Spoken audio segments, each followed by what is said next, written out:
In tonight's Faith and Politics, since 2007, Congressman Bob Latta has represented the people of Ohio's 5th Congressional District. Capitol Hill correspondent Erik Rosales spoke with him about the influence his Catholic faith has on how he votes and serves on Capitol Hill.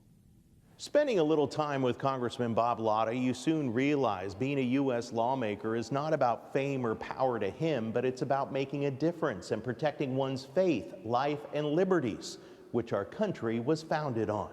First, that major building block is God. And then you can't have a family without God, and you can't have a country without a family and God. So you have to have all three together.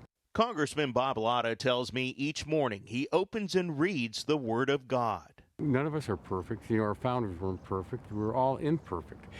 But we have to have that faith, and that's why it's important to me. It's just like every day that I start off by reading from the Bible. Growing up, his mother was Catholic and his father belonged to the Church of Christ. Congressman Latta says he learned early on to never put down another religion, finding a common ground. It's the same philosophy he's taken on Capitol Hill, just like his father, Delbert, did, serving in Congress from 1959 to 1989.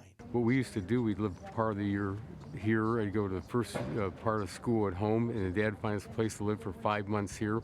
I said, you don't know what it's like back in the late 50s, early 60s, that the roads weren't as great as they were, but you were with your parents. Because we drove back and forth maybe twice a month. And when you're in the car with your parents for 18 hours over a weekend, you got to know everyone quite well.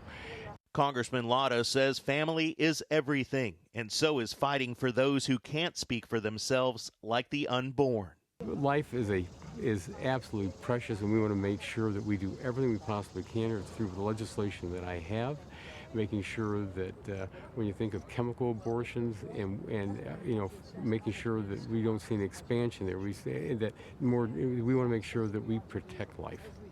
Congressman Latta shared with me the story about his daughter being born premature and how God answered their prayers. He tells me as long as the people of Ohio want him here, he will continue to fight for the sanctity of life. At the Capitol, Erik Rosales, EWTN News Nightly.